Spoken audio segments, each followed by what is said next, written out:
Well, President Trump accepting the Republican Party's renomination for president in front of a packed house on the south lawn of the White House with a lack of social distancing and many without face masks. The president calling it the most important election in history.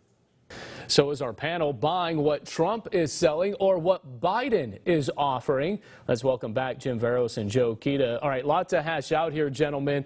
Let's begin with this. President Trump or Vice President Biden, whose message is really catching on with voters the most? And did their speeches even matter to voters? Have most voters already made up their minds?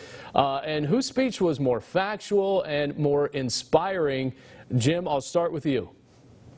You know what? I talked about this for the past couple of weeks. Listen, I don't know who can be undecided right now. I really, of any election we've ever been a part of, I have not heard one person in the last 4 years say, you know, I really just don't know about Trump yet. I'm waiting to see what Biden has to say. You don't hear that. So listen, if you're a Republican or you like President Trump, you thought that this RNC was just absolutely fantastic. If you're not a fan of the president, you thought it was absolutely reprehensible, and vice versa with the Democratic Party. So right now, it's really upon Joe Biden to really get people to the polls, because all President Trump is really trying to do right now is hold serve. So it's up to the former vice president to get turnout going, and I think you can tell by his stuff, he's doing it. Whose speech was more inspiring? Joe, I'll start with you. President Trump or the former vice president, Joe Biden?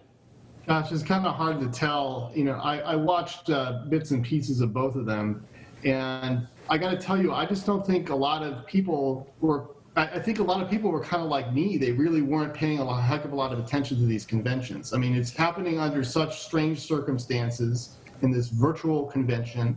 Looks like Trump kind of, threw that away a little bit on the last night, where he had people actually in the White House lawn listening to him. But I'm with Jim. I'm just not really sure that this is really changing anybody's mind. I think if you liked Joe Biden before, you're probably marginally more enthusiastic about him. I did think he delivered an effective speech and was much more forceful than we'd seen him before. He definitely wasn't Sleepy Joe. And if you like Trump, you probably loved the speech that he gave, and even though it ran a little long at like 70 minutes. Yeah, well, let me get to this, because really coronavirus, the pandemic, that is going to be a huge sticking point, if you will, when it comes to election night. It's going to be an indication if President Trump did a good job or Americans thought he did a bad job on it. So who's winning the conversation on that? Which party? And number two, when you looked at some of the live speeches during the RNC, no social distancing, nobody really wearing a mask, very few. So is that making a mockery of the pandemic? How did you perceive that? Jim, I'll start with you.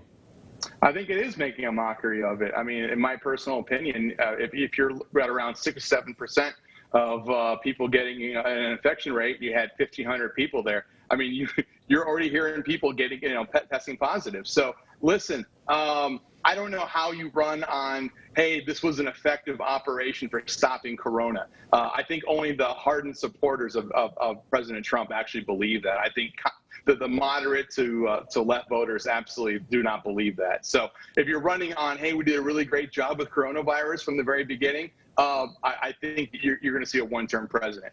Yeah, he didn't mention a whole lot about COVID-19, President Trump, in his speech. So, Joe, I'll ask you that same question. What are your thoughts? Well, I mean, if you look at the entire Republican National Convention, you don't see a lot of discussion about coronavirus, because obviously Trump is the incumbent, and everything that's happened with how our country has responded to it, kind of falls at his feet. He's the person in charge right now. And it would have been the same way if Hillary Clinton were president or Joe Biden were president. So I did find it kind of unusual that they didn't bring it up, but it actually probably is part of their strategy, because it's not necessarily a really strong talking point for them right now. All right, I want to finish with this. I got just a few seconds, guys. And after the two political conventions, we know that it's always going to come down to a few swing states of the presidency. Who, at this point in time, as we sit here, late August, what is it, 65 days until the election, who wins from what you see after the political convention? Is it Biden or Trump? Jim, go. Until I see the champion knocked out, it's going to be the president. So I don't care what the polls say. Until I see him flat on his back, it ain't happening. Joe? Well, there's definitely a power of incumbency, and we've seen that many times in presidential elections. And I think there's plenty of opportunity for the polls to tighten. It's anybody's guess at this point. And if you look at where we stand today, and I can see a same scenario where you have Biden winning the popular vote by millions of votes, and Trump winning in the Electoral College. All right, guys. Hey, we appreciate the time. Thank you so much. All right, coming up next, what's old is new again. The four-letter word that we should all be screaming, especially this week.